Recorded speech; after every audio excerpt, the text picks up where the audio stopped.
तो क्या भारत जोड़ो यात्रा विपक्षी एकता को एकजुट कर पाएगी? अखिलेश निमंत्रण को नकार चुके हैं। पंजाब से जम्मू कश्मीर की ओर यात्रा अब कूच कर चुकी है भारत जोड़ो यात्रा। कांग्रेस दावा कर रही है और बीजेपी सवाल कर रही है। कांग्रेस का दावा यह कि यह यात्रा की कामयाबी है और जिस मकसद से उसने इस यात्रा को निकाला वो मकसद कामयाब हुआ। बीजेपी सवाल कर रही है, कह रही है कि जम्मू कश्मीर की आवाम को कांग्रेस क्या मुंह दिखाएगी। 30 जनवरी को यात्रा का समापन होना है, लेकिन उससे पहले 26 जनवरी के दिन कांग्रेस हाथ से हाथ जोड़ो अभियान का आगाज कर रही है। बाकायदा इसको लेकर कांग्रेस विपक्ष को जोड़ रही है। यात्रा के बहाने विपक्ष को जोड़ने की तैयारी कांग्रेस चिट्ठी के जरिए इजहार कर चुकी है। 21 पार्टियों को न्योता गया, लेकिन अखिलेश यादव ने मना कर दिया। हां, उद्धव वाली शिवसेना इसमें शामिल होगी, लेकिन नीतीश अभी तक तय नहीं कर पाए कि वो इस यात्रा में क्या भूमिका अदा करेंगे। यानी कि यात्रा के समापन के दिन नीतीश कुमार मंच पर आएंगे या फिर नहीं। मसला नीतीश कुमार का ही नहीं, तेजस्वी यादव का भी है, हेमंत सोरेन की पार्टी जेएमएम का भी है। तो सवाल यह कि भारत जोड़ो से क्या विपक्ष जोड़ पाएगा कांग्रेस? क्या मोदी को चुनौती दे पाएगा विपक्ष? मसला सियासी चाल का है और कदम ताल का भी है। विपक्ष को 7 लान पाने में राहुल गांधी कामयाब होंगे, यानी एकजुटता का रण है और 21 पार्टियों को निमंत्रण है। लेकिन इन 21 पार्टियों से महज एक ही सवाल है। सवाल यह कि क्या कांग्रेस का न्योता कबूल है? क्या विपक्ष एकजुट हो पाएगा? तो आज इसी पर हम चर्चा भी करेंगे। हमारे साथ जुड़ेंगे तमाम मेहमान। हमारे साथ नवीन दुबे जुड़ चुके हैं, जो कि समाजवादी पार्टी के नेता हैं। वरिष्ठ पत्रकार आरबी उपाध्याय जी जुड़ चुके हैं। ना पक्ष ना विपक्ष, बिल्कुल निष्पक्ष होकर अपनी बात रखते हैं और अपने बेबाक अंदाज से। सबसे पहले नवीन दुबे जी, वैसे अखिलेश यादव का रिएक्शन हम देख चुके हैं भारत जोड़ो यात्रा के निमंत्रण को लेकर, लेकिन फिर भी आपके जुबान से सुनना चाहेंगे, कांग्रेस का न्योता कबूल है? तिलक जी, निश्चित तौर पर कांग्रेस ने जो पहल की है उसका स्वागत है। कारण क्या है कि भारतीय जनता पार्टी के कुशासन के खिलाफ वो पहल उन्होंने की है, हम उसका स्वागत करते हैं। और उन्होंने नहीं, स्वागत नहीं, क्योंकि अखिलेश यादव जी कह रहे हैं कि ना मंच साझा नहीं करेंगे हम, हमारी राह अलग उनकी अलग। तो मैं इसलिए पूछ रहा हूं कि साथ है भी सही और नहीं भी है। मतलब हम आपके है कौन और हम आपके साथ साथ है, दोनों एक साथ नहीं होगा ना? नहीं तिलक जी, देखिए ऐसा है कि पहली चीज, हम किसके साथ हैं किसके साथ नहीं है एक अलग विषय है। सवाल इस बात का है कि ये पूरा देश किससे लड़ रहा है, किस परेशानी से देश जूझ रहा है, किन विषमताओं से गुजर रहा है। वो उसी को लक्ष्य करके राहुल गांधी जी चल रहे हैं, उसी को लक्ष्य करके समाजवादी पार्टी चल रही है, उसी को लक्ष्य करके ममता बनर्जी जी चल रही हैं। जब आप दोनों का लक्ष्य एक है तो साथ क्यों नहीं चल रहे, मैं ये पूछ रहा हूँ। नहीं, निश्चित तौर पर यूपी में देखिए ऐसा है, यूपी में साथ चलने का कोई मतलब बनता नहीं है। उत्तर प्रदेश में कांग्रेस का कोई अपना अभी तक की स्थिति में कोई बहुत मजबूत स्तंभ नहीं बना पाई है, वो उसके पास संगठन भी मजबूत नहीं है, तो वहां साथ चलने का लेके कोई सवाल उठता नहीं है। बाकी देश में जहां वो चाहेंगे, हमसे समर्थन चाहेंगे, हम सहयोग देंगे। नहीं, फिर ये भी सवाल है, देश के बाहर आपका कौन सा वजूद है? नहीं, यूपी से बाहर आपका कौन सा वजूद है? आप ये कह रहे कि कांग्रेस का वजूद यूपी में नहीं है, मैं मान गया आपकी बात। तो यूपी से बाहर आपकी पार्टी का कौन सा वजूद है?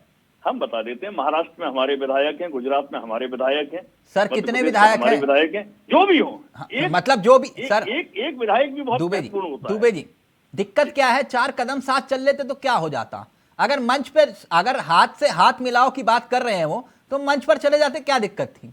क्यों इतना किनारा कर रहे हो राहुल गांधी से? नहीं, कहीं कोई ऐसा किनारा करने वाली बात नहीं है। राहुल गांधी जी ने जो मुहिम चलाई है कोस्टल बेल्ट से लेके वो शुरू हुए थे और अभी तक जब जम्मू कश्मीर में वो जा रहे हैं, हम उनको शुभकामनाएं देते हैं और हम समझते हैं कि वो अपनी मुहिम में काफी हद तक कामयाब हुए हैं, इसमें कोई दो राय नहीं है और हमें उस बात की सराहना करने में लेश मात्र भी कोई शक शुबा नहीं है। हम सराहना भी करेंगे और उन्होंने जो प्रयास किया, जो इस तरीके से यात्रा अपनी निकाली, वो वास्तव में बहुत महत्वपूर्ण है और वो सफल भी हो रहा है और उसी की वजह से आज भारतीय जनता पार्टी की पेशानियों पर बल पड़े हुए हैं, ये मेन रीजन है।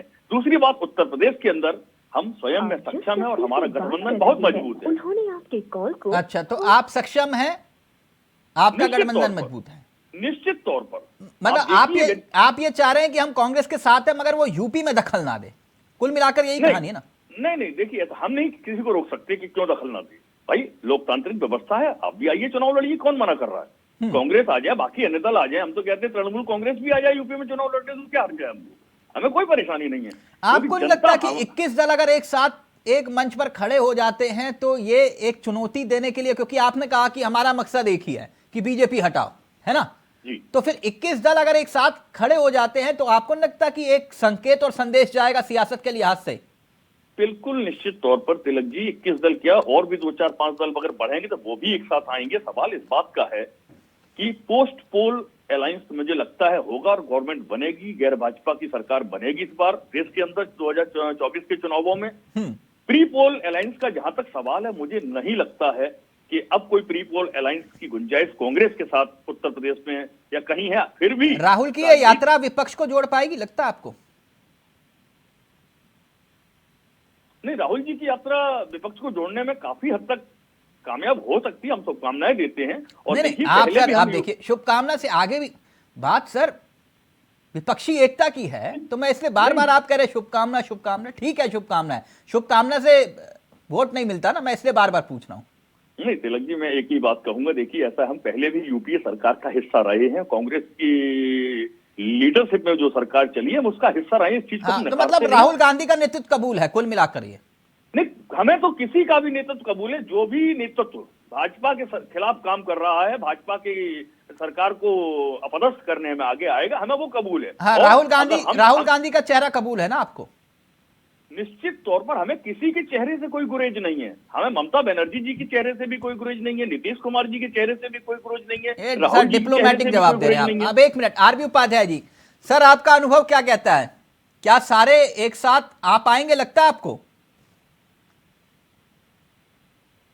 आरबी उपाध्याय जी का ऑडियो प्लीज। देखिए, संभावनाएं तो कम है। हाँ, विपक्ष बिखरा हुआ है, उसका फायदा बीजेपी को मिलता है।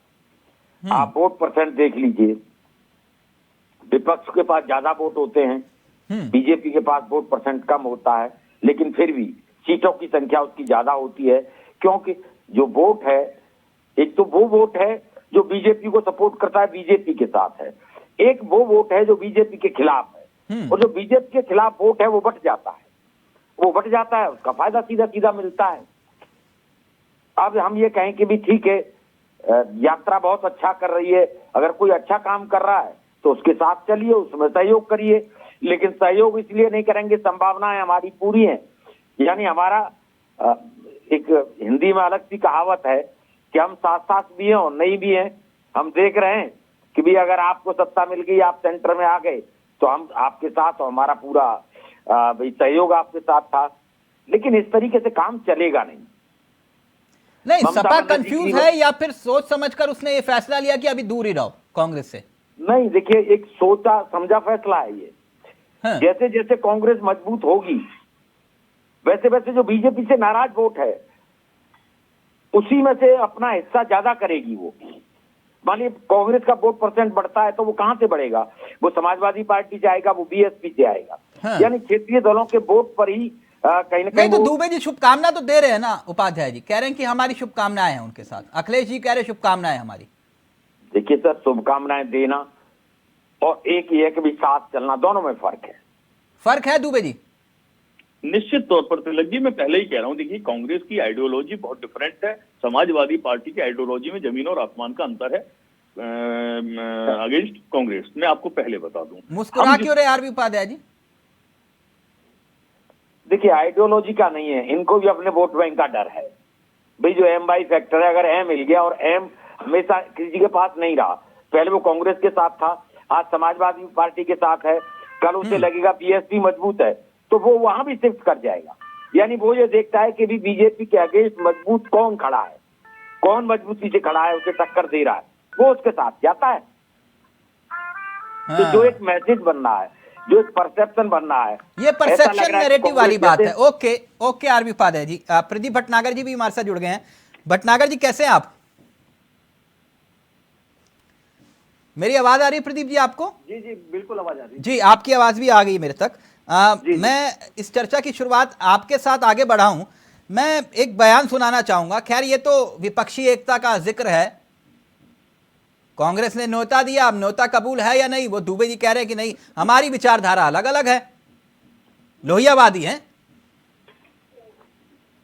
ना, कह रहे हैं हमारी विचारधारा अलग है। लेकिन मैं अपने सहयोगी से चाहूंगा जरा, अनिल विज साहब का बयान है राहुल गांधी की यात्रा को लेकर। अनिल विज वैसे अक्सर विवादित बयान देते रहते हैं, लेकिन एक और उनका लेटेस्ट बयान है, प्लीज जरा प्ले करिएगा, फिर इस चर्चा को आगे बढ़ा। पहले भी निकली है, सारी दुनिया उठ के आ जाती थी। जेपी की यात्रा भी निकली है, अब ये निकल के चले गए, कुत्ता भी नहीं भौंका। तो ठीक है, हर पार्टी का अपना अपना काम है, करते रहे। यात्राएं सारी दुनिया यात्राएं पहले भी निकली है, सारी दुनिया उठ के आ जाती थी। जेपी की यात्रा भी निकली है, अब ये निकल के चले गए, कुत्ता भी नहीं भौंका। तो ठीक है, हर पार्टी का अपना अपना काम है, करते रहे। यात्राएं पहले भी निकली है। प्रदीप जी प्लीज स्क्रीन पर ले आइएगा प्रदीप जी को। और कांग्रेस जहां एक तरफ न्योता देने का जिक्र कर रही है, प्रदीप जी ये बयान अनिल विज साहब का सुना होगा आपने, कह रहे हैं यात्रा में कुत्ता भी नहीं भौंका, मतलब मैं समझा नहीं। देखिए यात्रा की अगर विषय में अगर बात करें तो हम लोगों देखें पहले तो हमारा यात्रा पे ध्यान नहीं है। किसका? बीजेपी का? जी जी जी मैं बता देता हूँ पहली चीज। मतलब कांग्रेस की राहुल गांधी की भारत जोड़ो यात्रा पर कोई ध्यान नहीं है आपका? देखिए तिलक जी, आप मीडिया इस विषय को लेके अगर आप प्रवक्ताओं को बैठा रहे हैं या आप मुझे भी बैठा रहे हैं तो इधर विषय बनना है, नहीं तो हमारे बीच में या भाजपा के संगठन के बीच में कोई मुद्दा नहीं है। सर कंटेनर पहला दिन, दूसरा दिन टी शर्ट, तीसरा दिन जूते, चौथा दिन आपका एक नकाब हिजाब पहने हुए बच्ची के साथ तस्वीर आना, उसे ट्वीट करना, एक के बाद एक तमाम वीडियोस जिसको शेयर करना। आप लोग कह रहे कि आप लोग सीरियस नहीं ले रहे यात्रा को, मैं समझा नहीं। स्मृति ईरानी का हल्ला बोलना कि भाई वहां नमन नहीं किया, हाथ नहीं जोड़े थे। स्मृति ईरानी का बयान बिल्कुल देखिए ऐसा है, जब राहुल जी के जो फॉलोवर्स हैं और राहुल जी की चीजें कुछ दिखाना चाहिए कि क्या चल रहा है क्या नहीं चल रहा है। जिस तरह पॉलिटिकल पार्टी कांग्रेस है, भाजपा भी है, और जो चीज सत्यता दिखाई वो जनता को दिखनी भी चाहिए, और हमने दिखाई वो चीजें, वैसी कोई वो नहीं है। क्या सत्यता थी? थोड़ा सुन नहीं पाया। हाथ जोड़ के आए थे वहां पर। हाँ जी, उन्होंने यात्रा शुरू की थी तो हाथ जोड़े थे, वहां पर गए थे, और स्मृति ईरानी जी कह रही कि हाथ ही नहीं जोड़े उन्होंने, वो वहां गए नहीं। अच्छा, उन्होंने वहां नमन नहीं किया। अच्छा उपाय, हाँ उपाध्याय बता देता हूँ। जी जी बता देता हूँ। देखिए आदरणीय उपाध्याय, झूठ बोला तो हाथ ईरानी ने। हाँ देखिए, जो हाथ जोड़ने की आप जो बात कह रहे हैं, थोड़ा सा आवाज ब्रेक हो रही है बीच में, थोड़ा जो हाथ जोड़ने की आप जो बात कर रहे हैं ना, वो ठीक है। हाथ जोड़ने के बारे में स्मृति ईरानी जी बिल्कुल बोला, मैं कोई इसे मना नहीं कर रहा, और उसकी क्लियरिटी दी कांग्रेस में। वो सच्चाई थी या झूठ था? मैं कहता रहा हूँ मैं कि स्मृति ईरानी जी ने बिल्कुल बोला, तो उसको क्लियरिटी को नहीं, झूठ नहीं, उस क्लियरिटी को दिखाया कांग्रेस ने, दिखाया ना, कांग्रेस ने दिखाया कि नहीं। देखिए स्वामी विवेकानंद के हाथ जोड़ा, सारे मीडिया ने दिखाया कि वो चले थे तो बाकायदा वहां पर। अच्छा एक मिनट उपाध्याय जी, यानी प्रदीप जी आप ये कह रहे हैं कि इस यात्रा ने जो है बीजेपी की नाक में दम नहीं कर रखा? अब तो जिनकी सोच में अगर नाक में दम होगा वो सोच सकते हैं, हम लोग इसे बिल्कुल गंभीर नहीं लेते। जो आदमी रणछोड़ हो उसके बारे में क्या सीधा सोचना, रणछोड़ के बारे में कुछ सीधे से सोचते हम लोग। हाँ, अनिल विज भी सोच रहे हैं, अनिल विज भी बोल रहे हैं यात्रा के बारे में। प्रदीप जी, पता ही मैं पहले आप पूरा कर लीजिए, मैं है। बातें बोलूंगा, मेरे बस की तो है नहीं मुंह बहस करना। मेरी बारी आए तो मैं थोड़ी बातें रख लूं, क्योंकि वैसे डिस्टर्बेंस काफी हो रही है, समझ में नहीं आ रहा था। एक मिनट आरबी उपाध्याय जी। प्रदीप जी, ठीक। आपको लगता है कि अगर ये सारा कुनबा एक साथ एक छत के नीचे इकट्ठा हो गया तो क्या बीजेपी के लिए चुनौती है कि नहीं? देखिए देखिए, कुनवे की बात तो ये है, कुनवा कौन सा कुनवा, आप किस कुनवे की बात कर रहे हैं? कुनवा तो एक ही है, केवल गांधी परिवार, और कुनवा कोई नहीं है। पहली चीज जो आप देखिए, हम लोग बिल्कुल डरने या घबराने वाले बिल्कुल भी नहीं है। हम तो वो हैं जो कि उत्तर प्रदेश के अंदर एक तपस्या करके 18 साल बाद 17-18 साल बाद सरकार में आए, और एक वो लोग हैं जो जिसने प्रधानमंत्री उत्तर प्रदेश से दिए, वो सिमट के एक रह गए बस, केवल एक रणछोड़ हो गए और एक रह गए बस। तो इन अखिलेश चीजों और में बड़ा बहुत कांग्रेस फासला है। अगर साथ आ गए तो? हाँ बिल्कुल सही बात है। देखिए अभी बीच में अभी एक किसी कांग्रेस के बड़े नेता ने लिखा था कि आदरणीय राहुल गांधी जी विपक्ष के प्रधानमंत्री बनने वाले हैं। बिल्कुल बना, अच्छी बात है, और राहुल जी को तो वाकई में विपक्ष का प्रधानमंत्री पहले बनना चाहिए तजुर्बा लेने के लिए। मैं तो आपके माध्यम से पहले भी कहा था कि राहुल जी को गुजरात का कुछ टाइम के लिए मुख्यमंत्री बनाया जाए, कुछ सीखें लोग, क्योंकि जो सोने की चम्मच से और चांदी के कटोरी में खाते हो वो देश को नहीं समझ सकते। देश के लिए तो धरातल पे उतरना पड़ेगा। क्यों अखिलेश यादव के साथ उत्तर प्रदेश में अगर साथ आ गए तो फिर प्रभाव तो पड़ेगा ही ना? हाँ बिल्कुल, उत्तर प्रदेश बिल्कुल सही बात कही। देखिए उत्तर प्रदेश में चुनाव लड़ने के लिए कांग्रेस गई थी अखिलेश जी के पास समर्थन के लिए, मगर अखिलेश जी ने मना कर दिया। क्यों? उन्होंने पहला चुनाव देखा था 19 का, और एक कवि ने बड़ा अच्छा गाया था कि अखिलेश जी कह रहे हैं सोनिया जी से कि तुम्हारा लौंड है हमारा लौंड है, के फटके लगा दिए। तो इसलिए थोड़े से कांग्रेस से सब बच के थे। देखिए इनके खुद पंजाब के अध्यक्ष कहते हैं कि राहुल जी को मत भेजना, पता लगा चुनाव हार गए, बेचारे हार ही गए।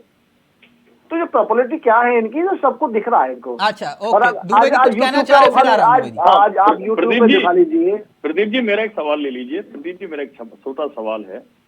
सवाल नंबर 1 ये है कि जब राहुल गांधी जी की यात्रा से भाजपा भयभीत नहीं है तो इस देश के स्वास्थ्य मंत्री को क्या आवश्यकता पड़ गई थी जो राहुल जी को चिट्ठी लिख के कोरोना गाइडलाइंस का पालन और पलानी दुनिया भर की राम कहानी लिख डाली, जबकि अपने चुनावों में खुद मोदी जी ने कहीं कोई मास्क नहीं लगाया? तो ये दोहरा मापदंड अपनाया, इसका मतलब कि आप उनकी यात्रा से डरे हुए, इसको स्वीकार कीजिए पहली। जी दूसरी चीज मैं एक मुद्दा और आ रहा हूँ। आप लोकतंत्र की दुहाई देते हैं, जिस लोकतंत्र की आप बात करते हैं, आपका एक बहुत अहम घटक दल हुआ करती थी शिवसेना। उस शिवसेना ने आपसे मुख्यमंत्री पद मांगा 2.5 साल आपके लिए। आपने उससे समझौता नहीं किया, बल्कि उनके विधायकों को खरीदा, तोड़ा फोड़ा, गुवाहाटी में ले जाके रखा, और उसके बाद वही आपको करना पड़ा। आपके पूर्व सीएम को डिप्टी सीएम बनना पड़ा। इससे ज्यादा गिरा हुआ समझौता इस भारत के इतिहास में कब हुआ? पहले तो ये बता दी, आप अपना आत्मचिंतन आपको करने की आवश्यकता है। दूसरी चीज, मैं इतने सवालों को एक साथ जवाब नहीं दे पाऊंगा। एक सवाल का पहले आप नोट कर लिए आराम से। जिन मुख्यमंत्री शिंदे साहब के खिलाफ आपके किरीट सोमैया इतनी मोटी फाइल लेके घूमते थे कि इन पे बहुत बड़े भ्रष्टाचार के आरोप हैं, आज वो सोने के खरे हो गए, बिल्कुल क्लीन चिट मिल गई, कोई सीबीआई ईडी उनके पीछे नहीं घूम रही है। रेड्डी बंधुओं को आपने क्लीन चिट दे दी। 62,000 करोड़ का घोटाला था बेलारी वाला। येदियुरप्पा को आपने एक बार आप जरा पहला सवाल क्या था, पहला सवाल दोहरा देंगे भैया? आप पहला सवाल क्या था आपका, जब थोड़ा पहला सवाल रिपीट कर दीजिए। आप पहला सवाल रिपीट कर दीजिए, पहला सवाल क्या पूछा था आपने? एक मिनट दुबे जी, मैं बोलता हूँ, एक मिनट। प्रदीप जी, दुबे जी ये कह रहे थे, जो सवाल था मैं आपके सामने रख देता हूँ। वो ये कह रहे हैं कि राहुल गांधी की यात्रा से आप लोग इतने बेचैन नहीं थे तो स्वास्थ्य मंत्री को चिट्ठी लिखकर ये आगाह तक करना पड़ा, अनुरोध करना पड़ा कि भाई आप जो है इस यात्रा को तुरंत रोक दीजिए वरना कोरोना फैल जाएगा। यानी आप लोग जानते थे कि भीड़ आ रही है राहुल गांधी की यात्रा में, तो अनिल विज अलग बयान दे रहे हैं। प्लीज एक मिनट, प्लीज प्रदीप जी को स्क्रीन पर लाइए। जी प्रदीप जी। बिल्कुल आपकी बात से बिल्कुल सहमत हूँ। बिल्कुल बहुत अच्छा सवाल था। मैं बता देता हूँ कि इस चाइना ने किस तरह, अभी कोविड का चला और क्या कह रहा है विपक्ष की विदेशी फ्लाइट बंद नहीं कर रहे, विदेशी फ्लाइट बंद नहीं कर रहे, कुछ पेशेंट आ गए, चेन्नई में उतरे, उस चीज को लेके एक लेटर लिखा गया केवल एक सावधानी के लिए। नहीं, सावधानी बीजेपी के कार्यक्रमों में सावधानी नहीं थी। सावधानी की दिक्कत आपको राहुल गांधी की यात्रा में आई। राहुल जी पूरा भारतवर्ष के बच्चा लेके बड़ा तक बुजुर्ग तक आज वो वैक्सीनेटर है, उसने वैक्सीन लगवा रखी है, तभी आपके यहाँ आपदा नहीं आई। ये तो जिससे चाइना में आज 5 करोड़ की आंकड़ा बताने को तैयार है और छुपा रहा है। अब आप ये मत बोलिए ना कि आपने अपने घर पर वैक्सीन बनाई। मैं वैक्सीन का नहीं पूछ रहा हूं, मैं आपसे सिर्फ ये पूछ रहा हूं कि राहुल गांधी की यात्रा से अगर आपको दिक्कत नहीं, अगर भीड़ नहीं आ रही, तो फिर स्वास्थ्य मंत्री को ये चिट्ठी लिखने की क्या जरूरत थी कि क्या दिक्कत कोरोना है? गाइडलाइंस को, स्वास्थ्य और अगर मंत्री लिख भी दी चिंता तो नहीं, ये चिट्ठी स्वास्थ्य सिर्फ मंत्री- सिर्फ राहुल स्वास्थ्य गांधी को मंत्री क्यों है। पोस्ट हुई?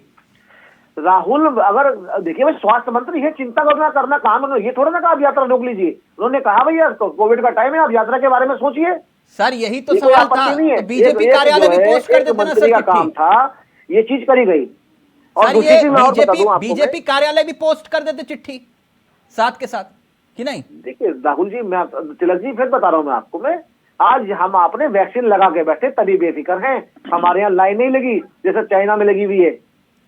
और जो आज जो बैठ के जो मुझे अभी कुछ सवाल पूछ रहे थे कि आपसे सवाल अगर औरों से पूछे जाए तो ज्यादा बेहतर रहेगा कि हमारे यहाँ क्या फिर उसके घटना बाद रही, आरबी क्या नहीं उपाध्याय रही जी है। आपके पास आ। भैया प्रदीप जी, केंद्र की सरकार आपकी है और जो भ्रष्टाचार मुक्त भारत की बात करते हैं वो आपके नेता करते हैं। मैं तो आज एक सुन रहा था प्रधानमंत्री जी का बयान एफडीआई को लेके, जो उन्होंने 2014 से पहले दिया था, और आज वो एफडीआई का गुणगान कर रहे हैं। उस समय एफडीआई में कह रहे थे कि छोटा व्यापारी मर जाएगा। विषय वो नहीं है नवीन दुबे जी, विषय वही है कि अगर इतनी ज्यादा दिक्कत है देश के प्रधानमंत्री की नीतियों को लेकर, तो एक साथ एक छत के नीचे आ जाओ ना, पता चल जाएगा दूध का दूध और पानी का पानी। निश्चित निश्चित बिल्कुल आएंगे तिलक जी, हम लोग पहले भी एक साथ आए हैं, ऐसा नहीं है। जी, तो वही बात जो आरबी उपाध्याय जी कह रहे सही है कि अगर सत्ता में आए तो ठीक, नहीं आए तो आप कह दो कि भैया हम आपके हैं कौन। यही बात है ना आरबी उपाध्याय जी, लेकिन ये कह रहे नहीं हम साथ साथ हैं, मतलब जरूरत होगी तभी पढ़ेंगे साथ में।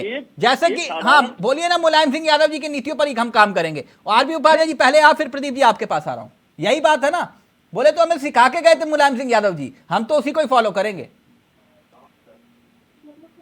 देखिए, राजनीति में मीठा मीठा गप, कड़ुआ कड़ुआ थू, जो सूट करेगा उसी की बात करेंगे। और मैंने पहले ही कहा है कि देखिए, ये तो ये मानते हैं कि राहुल गांधी की छवि सुधरी है, ये मान रहे हैं कि हाँ भाई यात्रा का जो उद्देश्य था वो सफल रहा, लेकिन इस सफलता से कहीं ना कहीं एक घबराहट भी है कि भी अगर मान लीजिए ये कांग्रेस, देखिए बहुत सारे दल कांग्रेस से ही निकले हैं। उपाध्याय जी, किनको घबराहट है? आपको घबराहट होगी, हमें घबराहट नहीं है। घबराहट आपको कि हमें घबराहट नहीं है? क्यों घबराहट नहीं है? सोने नहीं, की नहीं, चम्मच नहीं। चांदी की आपको थाली घबराहट हो कि हमें घबराहट नहीं है? पैदल चल रहा है, कहते ना हमें जरा किसी घबराहट अपने नहीं नेता है। को बोलिए 30 मैं किलोमीटर पैदल चल के दिखा दे पसीना। जी जी जी जी। क्या बेहोश हो जाएंगे? आपको नहीं, आपको पता होगा राहुल जी को ना कोई सीरियस नहीं लेता भारत में। भारत में राहुल जी को सीरियस कोई नहीं लेता। चलो मैं भी चलता हूँ। राहुल जी को सीरियस कोई नहीं लेता आज भारतवर्ष में। ठीक है, आप उनको ठीक है, आप सपोर्ट, उपाध्याय जी आप बिल्कुल सपोर्ट करिए, जो आपत्ति नहीं है। आप सोने की चम्मच वाला टी शर्ट में घूम रहा है, इसमें क्या दिक्कत है? सुन लो, सोने की चम्मच वाला टी शर्ट में घूम रहा है इस सर्दी में। हाँ बिल्कुल बिल्कुल, सोने की चम्मच वाला टी शर्ट में घूम रहा है, टी शर्ट में ये घूम तो रहा सबसे है। बड़ी चीज है। बिल्कुल बिल्कुल, आज क्या जरूरत पड़ी? आज बता तो दीजिए, आज देश जोड़ो में क्या जरूरत पड़ गई? देश कौन सा देश जोड़ना चाह रहे हैं? चला दो ना किसी को, ये देश को तोड़ने वाले, देश जोड़ने की बात कर रहे हैं। देश को छोड़ो तुम। कहता ना सत्ता के लोग ही है जिन्होंने कांग्रेस जो कश्मीर का विभाजन कर दिया, आप वो भारत जोड़ने चल रहे हैं। सरदार पटेल के विरोधी जो है वो दूसरे नेता को, तीसरे नेता को कहीं किसी को चलाओ सही, 2-4 किलोमीटर पता लग जाएगा दाल आटे का भाव क्या होता है। मूर्छित हो जाएंगे, बेहोश होकर गिर पड़ेंगे। जिनकी लोकप्रियता, चलना जितने लोकप्रियता पूरे विश्व में हो, उन्हें जरूरत नहीं है। राहुल जी तो ऐसा है, सुनिए मैं बताऊं वो राहुल जी, अरे उपाध्याय जी, राहुल जी तो जो टैग लग गया ना पप्पू का, उसको हटाने के लिए घूम रहे हैं कि मेरे पे टैग लगे हैं सारे वो हट जाएं। अच्छा प्रदीप जी आरबी उपाध्याय जी ये कह रहे हैं, देखिए आप कांग्रेस भी पिक्चर में आ गई है, कांग्रेस भी पिक्चर में दिखाई दे रही है, और प्लीज नाम सही करिए, अपने सहयोगी से चाहूंगा मैं कि नाम सही करिए। एक बात प्रदीप जी मैं आपसे जानना चाह रहा हूं, जो बात आरबी उपाध्याय जी कह रहे राहुल गांधी की यात्रा से अगर इतनी दिक्कत है, जैसे हमने अनिल विज साहब का बयान सुनाया, तो अनिल विज ही जो है हरियाणा में ही पैदल यात्रा निकाल दे, पद यात्रा, पता चल जाएगा कि नहीं? जी बिल्कुल बिल्कुल, बहुत अच्छी बात कही आपने। देखिए, जरूरत उनको पदयात्रा की है जो भ्रष्टाचारी हों, जो 5,000 करोड़ में जनता के लेके बैठे हुए हों, और जो खुद ही नेशनल हेराल्ड को लेके जो जमानत पे, उन्हें अपनी सफाई और कुशलता और अपने को स्वच्छ दिखाने के लिए पैदल यात्रा पे निकले। अच्छा, तो यानी आप रोड शो करेंगे, पद यात्रा नहीं करेंगे? आपका दिलचस्पी रोड शो में है? नहीं, हम क्यों पद यात्रा करेंगे? अरे भाई, हमको गरीब भाजपा पार्टी आज सत्ता में, आज केंद्र में, प्रदेशों में आई है, अपने कर्म से आई है। गरीब जी नहीं, बता रहा हूँ आपको मैं, ये अपने कर्म से आई है, जनता का विश्वास जीत के आई है। बताता हूँ मैं आपको, इलेक्ट्रेड बॉन्ड जो है वो सबसे ज्यादा आपकी पार्टी के पास जाते हैं, आप कह रहे हो गरीब पार्टी है हम। सबसे ज्यादा बिल्कुल एक समय बिल्कुल बहुत गरीब थे, बिल्कुल बहुत आंदोलन करे हमने, और इतने आंदोलन करके पार्टी आज केंद्र तक और प्रदेशों तक पहुंची है। अब गैस के सिलेंडर नहीं दिखाई दे रहे हैं आप लोगों को। चलिए, ओके प्रदीप जी, आज तो आपने इतना बड़ा खुलासा कर दिया, कहा कि बीजेपी बहुत गरीब पार्टी है। बिल्कुल गरीब पार्टी है, हमने कब मना कर दिया? ओके, हम पुलिस की तरह कोई पुराने थोड़े ना कि जो एजेंट बैठे हो बन के, सारे स्कूल बना के बैठे हो। ओके प्रदीप जी, देखिए अब लाइव में कमेंट भी आ गया, लाइव में कमेंट आ गया कि भगवान करे ऐसा गरीब इंसान को बनाया जाए, ऐसा ही गरीब बने जैसे गरीब आप लोग हैं। तभी तो प्रधानमंत्री लोगों के बीच में घूमते, लोगों से मिलते हैं रोड पे। ओके संदीप त्रिपाठी, आप इतनी देर से इंतजार कर रहे थे, आप 1 मिनट रुक जाइए ना, 1 मिनट प्रदीप जी। हाँ, पानी पी के कोसी, आराम से पानी पीजिए। मैं ये कह रहा हूं, इतनी देर से आप इंतजार करें, संदीप त्रिपाठी जी आ गए, पिक्चर में आ गई कांग्रेस। आप इतना कह रहे थे कि नहीं आएगी कांग्रेस, आ गई ना पिक्चर में। 1 मिनट त्रिपाठी जी, प्रदीप जी कह रहे कुछ भी कर लो, जैसे जिम में लगा होता है ना, जहां पे कसरत वसरत होती है, तुमसे ना हो पाएगा। तो कह रहे हैं कि कांग्रेस से ना हो पाएगा, कह रहे कुछ भी कर लो, 21 को बुलाओ या 50 को बुलाओ, वही आएंगे गिनती के 4 या 5 जिनको फोटो खिंचवानी है, बस। बहुत बढ़िया बात है। प्रदीप जी का ये प्रदीप जी नहीं बोल रहे, प्रदीप जी का अहंकार और सत्ता के मदमस्त हाथी जिस तरीके से वितरण करता है, वही आज प्रदीप जी की भाषा है। और एक हमारे यहाँ एक दोहा है, संदीप जी आपके ऑडियो में दिक्कत आ रही है, मुझे मजबूरन एक ब्रेक लेना पड़ रहा है, आपका ऑडियो कम आ रहा है। एक ब्रेक ले रहा हूं, ब्रेक के उस पार आप ही से चर्चा की शुरुआत करूंगा कि क्या वाकई कांग्रेस जो सपना देख रही है वो साकार हो पाएगा। न्योता सबको दिया जा रहा है, लेकिन कुछ को दिया भी नहीं जा रहा, तो उनको क्यों नहीं दिया जा रहा? अगर बात विपक्षी एकता की है, तो क्या केजरीवाल विपक्षी एकता के पैरोकार नहीं है? ओवैसी भी अलग है, तो आखिरकार ये कैसे एकजुट हो पाएगा विपक्ष? एक छोटा सा ब्रेक ले रहे हैं, जल्द हासिल हो रहे हैं। तो कांग्रेस के न्योते को लेकर सियासत और सियासत में खड़े हुए सवाल, सीधा रुक करें अपने मेहमानों की तरफ। संदीप त्रिपाठी जी, ब्रेक से पहले आपके पास आना चाह रहा था, एक बात समझना चाह रहा था कि ये 21 के 21 आएंगे ना एक साथ एक छत के नीचे वो फोटो खिंचवाने श्रीनगर में? देखिए, विपक्ष को न्योता दिया गया है, विपक्ष को ही क्यों आप ये कहिए कि हम तो ये कह रहे हैं कि प्रदीप भट्टाचार्य जी भी है, अगर उनको संविधान पे विश्वास है, उनको ये लगता है कि महंगाई ज्यादा है, उनको लगता है कि जो है बेरोजगारी बढ़ गई है, अगर इन सब इशूज पर वो समर्थन करते हैं तो यह गैर राजनीतिक है, उनको भी आना चाहिए, पहली बात। दूसरी बात, नहीं आएंगे कि नहीं आएंगे, क्या लगता है आपको? जी 21 के 21 आएंगे ना फोटो खिंचवाने साथ में? फोटो खिंचवाने क्यों? बिल्कुल। देखिए, ये भारतीय जनता पार्टी 46 पार्टी के गठबंधन से 2014 में सरकार में आए हैं। आज इनको सत्ता का मत चढ़ा हुआ है, और आज विपक्ष को जिस तरीके से राजनीतिक पार्टियों की अवहेलना कर रहे हैं, और जिनको साथ में लिए उनको उनका बंटाधार कर दिए, तो ये आज सत्ता के मद में है।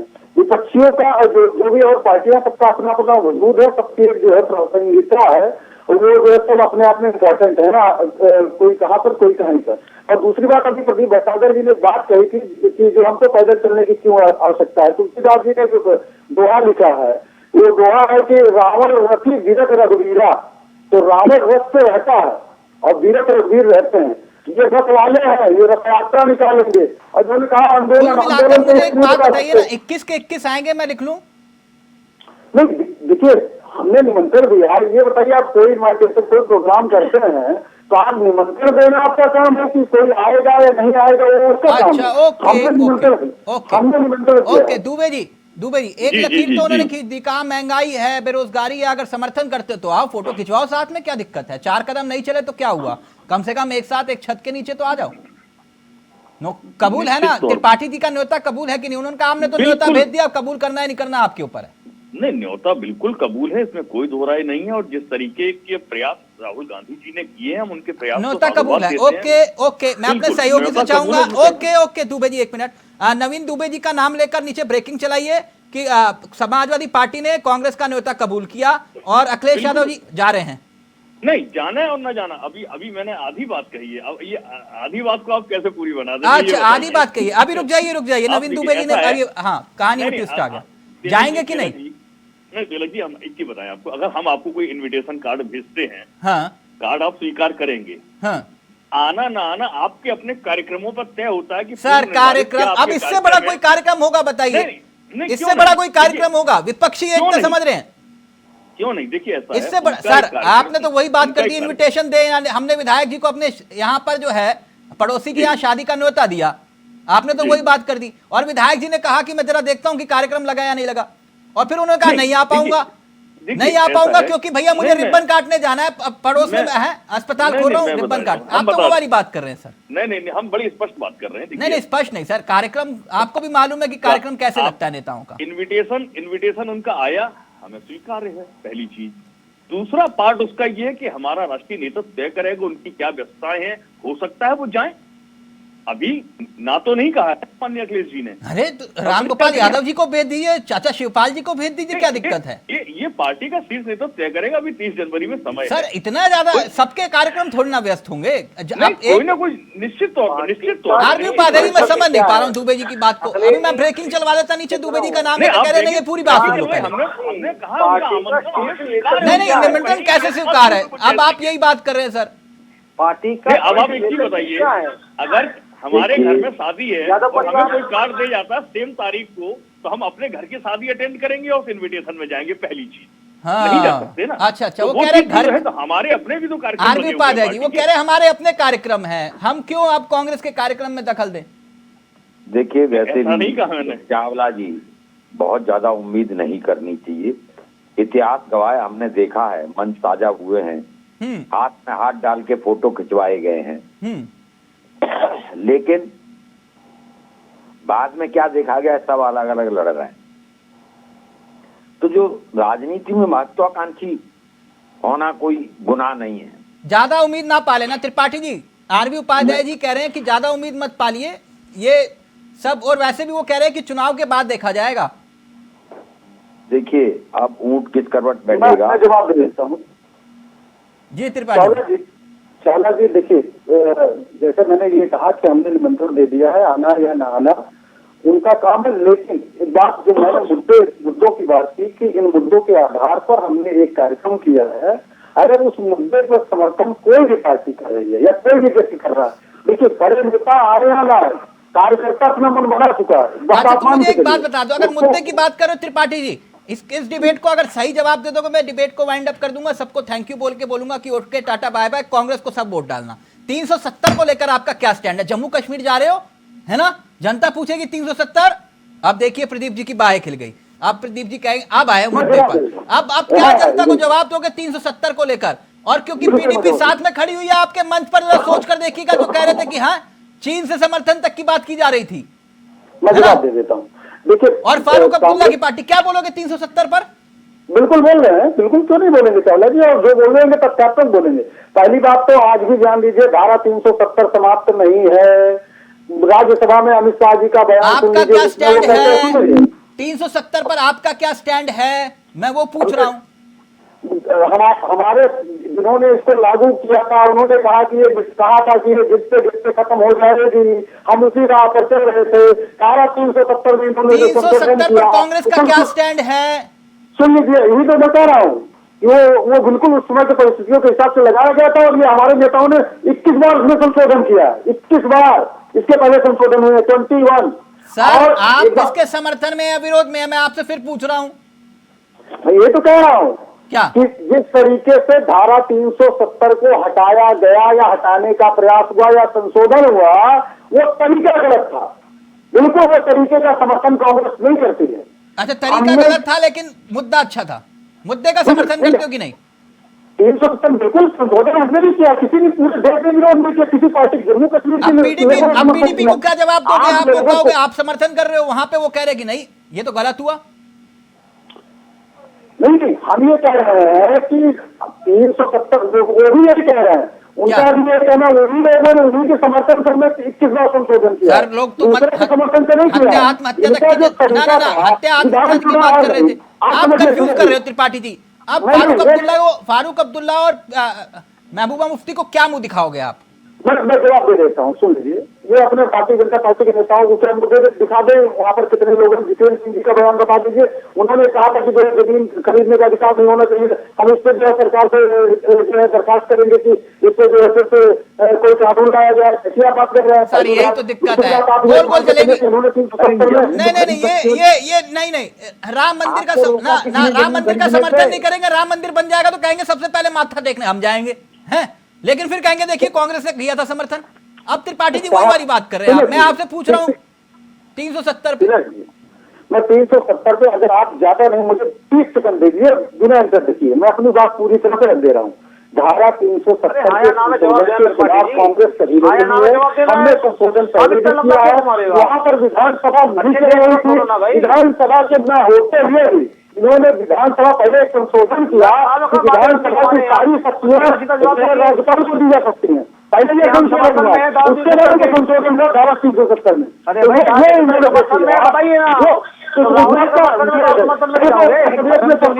संशोधन किया, खत्म ही कर देते, आज भी संशोधन किए खत्म ही कर देते इसको। नहीं, आज भी खत्म नहीं है, मैं कह रहा हूँ आज भी खत्म नहीं है, मैं केवल के साथ कह रहा हूँ।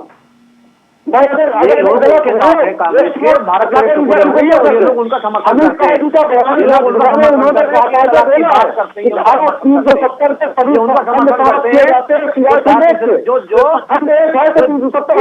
गैंग है उनका समर्थन करते हैं। अरे करते हैं, सरकार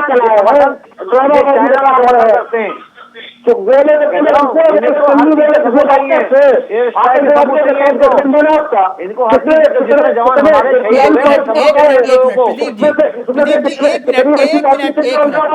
एक मिनट, आज उनकी आप विपक्षी एकता का जिक्र कर रहे हैं, लेकिन प्रदीप जी देखिए, एक मिनट सवाल ले लीजिए। प्रदीप आप सवाल ले लीजिए। समाजवादी पार्टी के बंधु बैठे हैं।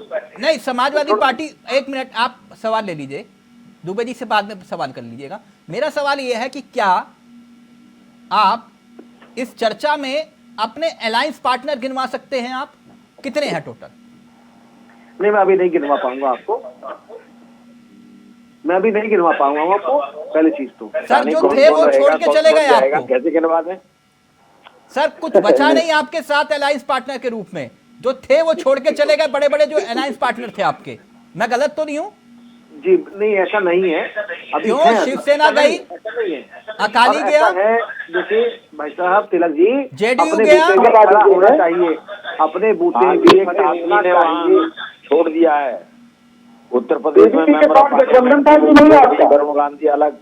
एक मिनट प्रदीप जी यही तो थे आपके अलायंस पार्टनर। आप कह रहे आप कितने हैं कुल आपके साथ, आप ये बता दीजिए। तिलक जी ऐसा है, मैं आपको बता देता हूँ। देखिए जो अलायंस पार्टनर जो हमारे थे, चाहे वो शिवसेना हो, चाहे अकाली दल हो, चाहे वो क्या नाम सोहेल देव पार्टी हो, ठीक है, बिल्कुल आपकी मैं सहमत हूँ। जो छोड़ के चले गए हमें कोई आपत्ति नहीं है, और हम जहाँ से हम छोड़ के गए वहाँ पे आए, ऐसे नहीं है। और अच्छी बात है, मजबूती मिलती है, वही उनकी शुभेच्छा थी, नहीं है, नई बात बनी। मगर ये थोड़ी ना कि भारतीय जनता पार्टी आप कह रहे हो कि जिनके साथ आप 40-40 साल 50-50 साल रहे, उनके जाने से कोई दिक्कत नहीं होती आपको? देखिए अभी कैसे गिनवा दें? अभी क्या पता कौन कौन छोड़ के जाएगा, पहले पिक्चर तो क्लियर हो जाए। उपाध्याय जी क्लियर हो जाए, प्रवक्ता बन जाइए। कौन कौन और जाएगा, विश्लेषक छोड़ दीजिए, आप प्रवक्ता बन जाइए। मैं तो निवेदन ही करूंगा आपसे, बनवा दो, आप निवेदन नहीं करूंगा आपसे, बनवा दो, बच जाऊंगा। नहीं, बीजेपी का तो नहीं बनवाएंगे आपको। पार्टी का, आपको उस पार्टी का बनवाएंगे जिस पार्टी के जो प्रधानमंत्री बनना चाहते हैं विपक्ष के, आप उस पार्टी की जरूर बनने।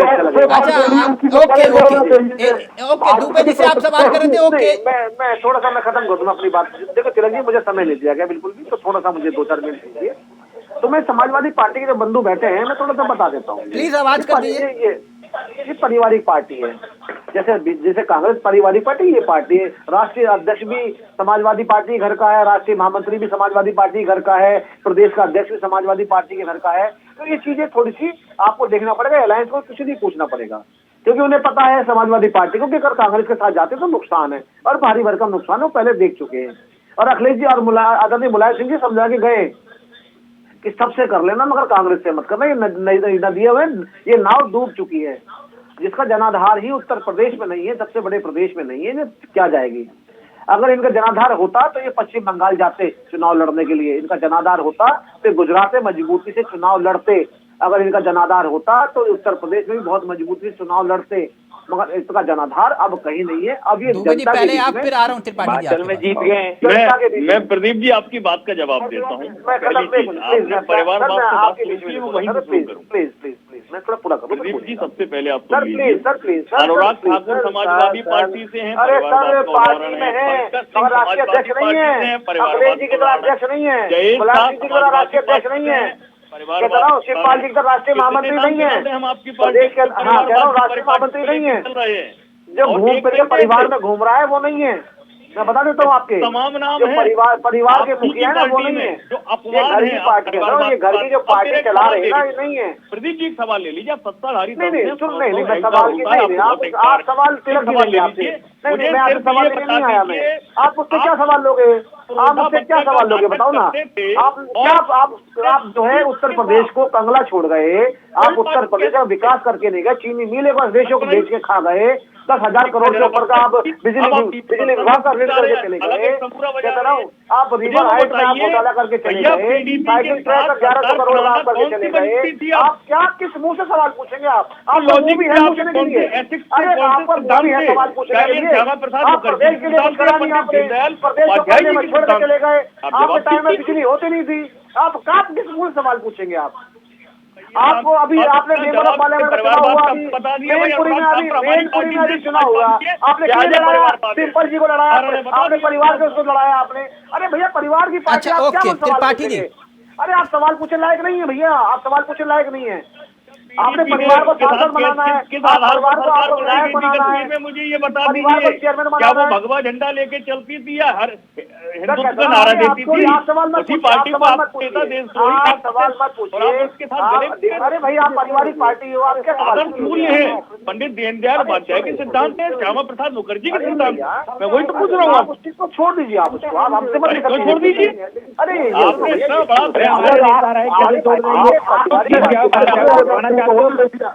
अरे अकेले बोलते रहिए प्रदीप जी।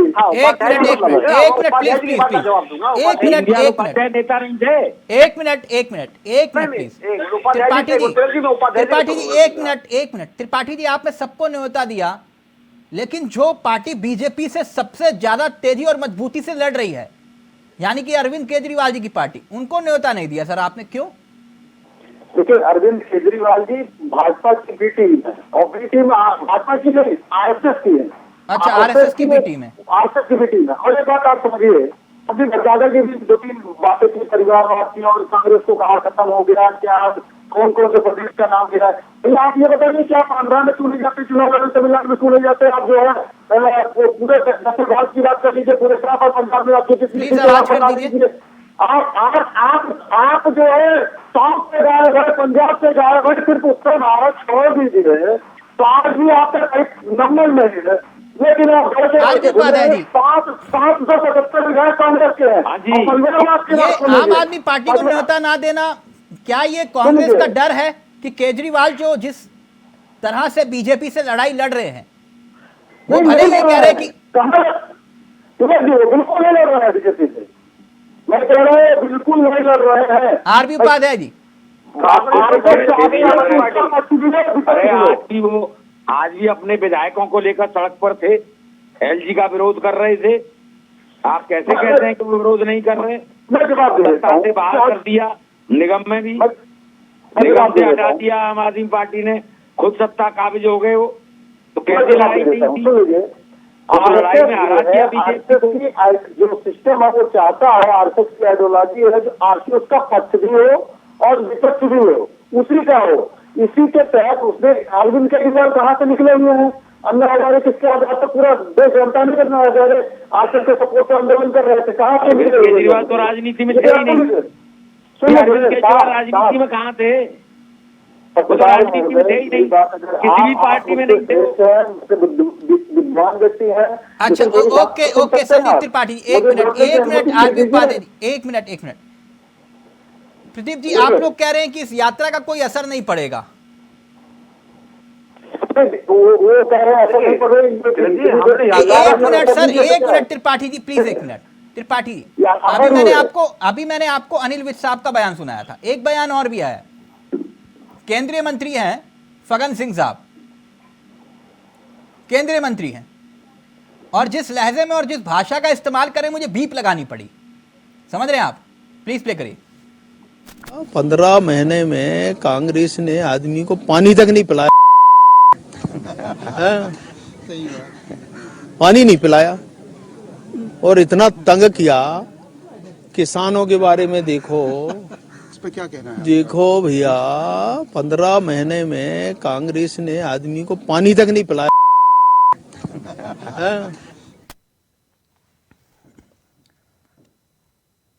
प्रदीप जी बताइए, केंद्रीय मंत्री इस तरह की भाषा का अगर प्रयोग करे तो ये अच्छी बात है, और आप लोग कह रहे हैं कि नहीं कोई असर ही नहीं है भैया, हमें तो यात्रा को लेकर कोई दिक्कत नहीं, सब ऑलवेज ओके।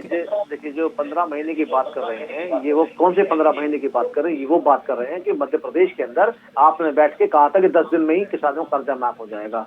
आज तक ना तो छत्तीसगढ़ में हुआ, ना राजस्थान में हुआ। आपकी बात सही है, लेकिन गाली देना मतलब मैं समझा नहीं। मैं देखिए, मैंने वो शब्द नहीं सुना। सर बीप लगाइए, मैंने इसलिए नहीं सुन पाया। देखिए तिलक जी, अगर ये शब्द यूज करें तो राजनीति में इस शब्दों का उच्चारण होना चाहिए और ये शब्द नहीं बोलना चाहिए। मैं इसे कंडम करता हूँ। मैं नहीं तो फिर क्या बोलना चाहिए? देखिए अगर गोली मारो डैश डैश डैश को, नहीं या फिर चाकू की धार तेज कर लो। जो देश जो जनता का वादा करके आए हों और जनता के वादों पे ना खड़े होते, फूल माला चढ़ाए। जो राजस्थान में आज तक कर्जा माफ नहीं करा, आज 6% बेरोजगारी, आज 25% बेरोजगारी चली गई।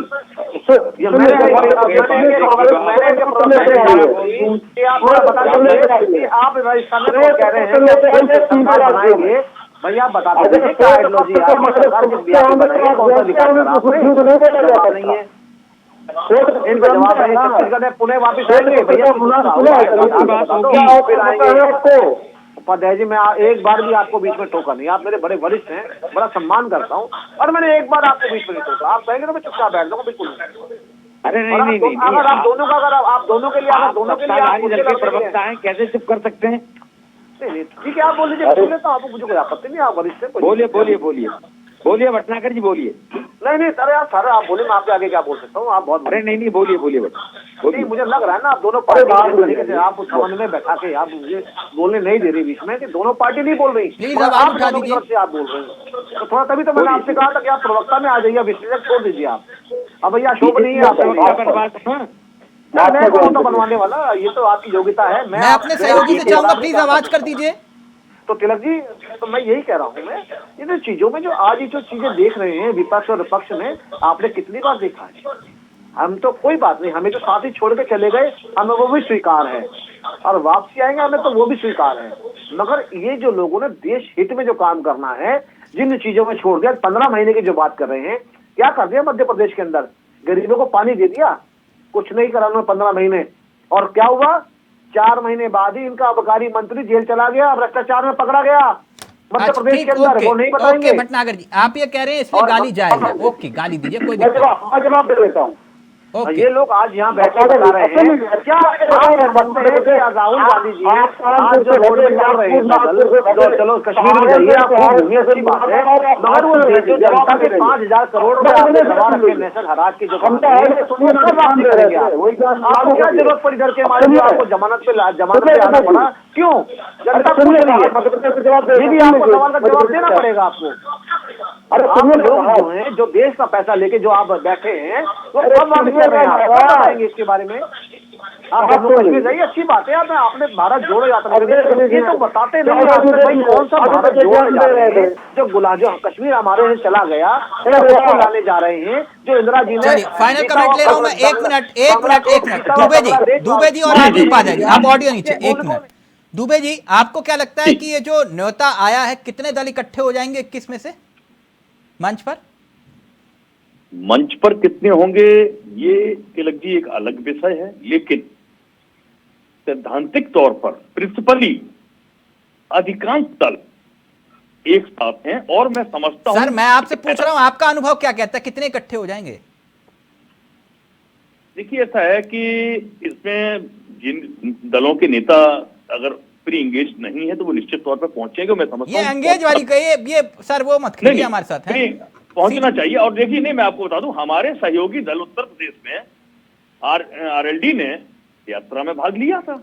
सर यात्रा सर जयंत चौधरी साथ नहीं चले ना। मैं यात्रा में शामिल होने का मतलब ये होता है कि अखिलेश, सुनिए मेरी बात सर, यात्रा का मतलब ये होता है, मैं बता देता हूं, प्रैक्टिकली बता देता हूं। अखिलेश यादव घर से निकलते तो 40-50 हजार लोग जो हैं सड़कों पर राहुल गांधी के साथ और अखिलेश यादव के साथ होते। मेरी बात को समझिएगा, है ना। अगर ज्यादा कुछ नहीं जयंत चौधरी साथ चलते तो 30,000 के आसपास भीड़ हो जाती। मैं गलत तो नहीं कह रहा ना सर? ठीक है आपकी बात, लेकिन क्या है कि जब 3 दिन यात्रा उत्तर पश्चिमी उत्तर प्रदेश की बॉर्डर लाइन पर रही है और वहां आरएलडी का एक बड़ा प्रभाव क्षेत्र है। ठीक, ओके, आरएलडी भी साथ है या नहीं? अभी एक मिनट, आरबी उपाध्याय जी, आप उपाध्याय दुबे जी तो गेम खेल गए हमारे साथ। आपको क्या लगता है, आपको क्या लगता है कितने आएंगे 21 में से? प्रभाव क्षेत्र है। देखिए उससे कोई फर्क नहीं पड़ता है। मान लीजिए अब भारत जोड़ो यात्रा में बहुत सारे विपक्षी नेता साथ चले, कुछ नहीं चले, उससे कोई यात्रा पर फर्क तो नहीं पड़ा। यात्रा का जो अपना उद्देश्य था, मैं समझता हूँ वो अपने उद्देश्य में सफल रही। ठीक, चाहे वो महंगाई हो, बेरोजगारी हो। नहीं महंगाई सर, आप वही महंगाई बेरोजगारी, अब यात्रा का मकसद आप भी जानते हो और हम भी जानते हैं ना जी। हरिद्वार में बैठकर ये सत्यनारायण की कथा करने थोड़ी ना निकले हैं सब। नहीं वो तो लक्ष्य तो कुछ नंगे बदन और टी शर्ट में तो फिर आदमी कथा करने ही निकलेगा। वो तो फिर यात्रा तो ठीक अगर है तो सूट पहन के और टाई लगा के। वक्त की इजाजत नहीं दे रहा, लेकिन कुल मिलाकर अभी कहानी दिलचस्प मोड़ पर आ गई है। यात्रा में भीड़ इकट्ठी हुई लेकिन विपक्ष इकट्ठा होगा या नहीं, एक अहम सवाल है। थैंक यू सो मच, बहुत बहुत शुक्रिया प्रदीप जी आपका भी, त्रिपाठी जी आपका भी, दुबे जी आपका भी और आरबी उपाध्याय जी आपका भी बहुत बहुत शुक्रिया। तो कांग्रेस का न्योता किस किस को कबूल है ये आने वाले दिनों में पता चल जाएगा, लेकिन विपक्ष को जोड़ना कांग्रेस के लिए इतना आसान दिखाई नहीं दे रहा। नमस्कार, जय हिंद, जय भारत।